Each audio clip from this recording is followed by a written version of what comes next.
ف تو ایزا یکایک، فائزا تو یکایک، ہم وہ سب، بالساہرہ، بی میں ساحرہ کھلے میدان، فَإِذَا هُمْ بِالسَّاحِرَةِ تو یکایک وہ سب ایک کھلے میدان میں موجود ہوں گے۔ سورہ نازعات کی آیت نمبر 14۔ اس آیت کا کانٹیکسٹ یہ ہے کہ مشرکین مکہ قیامت کا مذاق اڑاتے تھے اور کہتے تھے کہ ایسا کیسے ہو سکتا ہے کہ جب ہماری ہڈیاں تک گل جائیں، بدبودار بوسیدہ ہو جائیں تو اس وقت ہمیں زندہ کیا جائے۔ چلو مان لیا کہ ایسا ہو سکتا ہے تو پھر تو ہم مارے گئے۔ اس طرح کر کے وہ قیامت کے دن کا مذاق اڑاتے تھے۔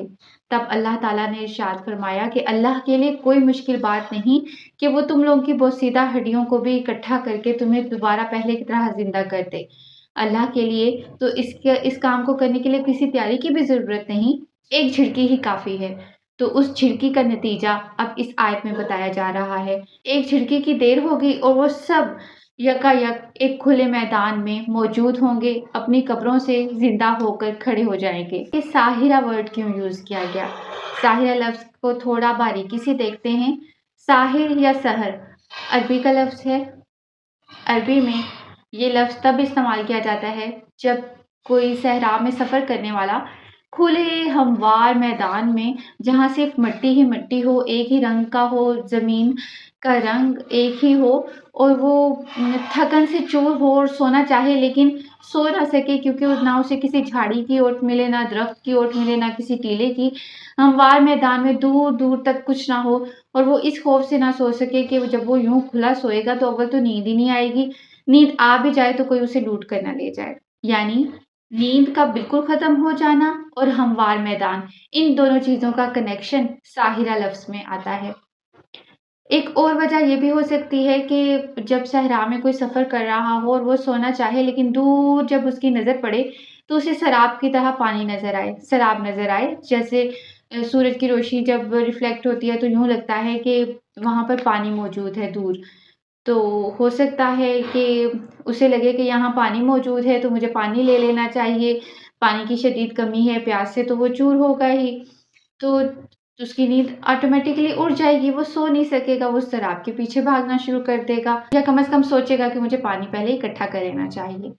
ساحرہ لفظ میں کھلا میدان، بے چینی اور نیند کا بالکل اڑ جانا شامل ہیں۔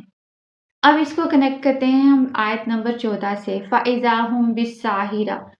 اللہ تعالیٰ جب قیامت کا دن لائیں گے اور سور پھونکا جائے گا دوسری دفعہ، جب مردے زندہ ہو کر اپنی قبروں سے کھڑے ہو جائیں گے، چاہے ان کی ہڈیوں کی راکھ ہو جس کو اکٹھا کیا جائے، چاہے ہڈیوں کی مٹی ہو، خاک ہو جس کو اکٹھا کیا جائے، جس بھی فارم میں ان کی ہڈیاں موجود ہوں گی، اللہ تعالیٰ ان سب کو اکٹھا کر کے روح اور جسم کو ملا دیں گے اور دوبارہ پہلے کی طرح ان کی تخلیق ہو جائے گی۔ لیکن یہاں پر فرق یہ ہوگا کہ اب ان کی تخلیق میں نیند کو ختم کر دیا جائے گا، ان کی نیند کو ہمیشہ کے لیے اڑا دیا جائے گا اور وہ ایک چٹیل میدان میں اکٹھے ہو جائیں گے جو بالکل ہموار ہوگا، مٹی کا ہوگا، کچا ہوگا اور ایک ہی رنگ کا ہوگا، سفید پیل سا۔ وہاں وہ اکٹھے ہو جائیں گے، اس پہ کوئی پہاڑ کوئی درخت کچھ نہیں ہوں گے، پہاڑ ریزہ ریزہ ہو چکے ہوں گے اور ہر طرف بالکل چٹیل میدان نظر آئے گا۔ وہاں پر ان کو نیند سے جگا دیا جائے گا، قبروں سے زندہ کر دیا جائے گا اور اب ان کی نیند کو ہمیشہ کے لیے ختم کر دیا جائے گا۔ اب ان کے لیے جنت یا جہنم ہوگی اور نیند کے بغیر۔ اگر جنت میں جائیں گے تو لطف اٹھائیں گے اللہ تعالیٰ کی نعمتوں کا اور بغیر کسی وقفے، بغیر کسی نیند، بغیر کسی موت کے، اور اگر جہنم میں جائیں گے تو جہنم کے عذاب کا مزہ چکھیں گے بغیر کسی نیند کے، بغیر کسی آرام، بغیر کسی وقفے، بغیر کسی موت کے۔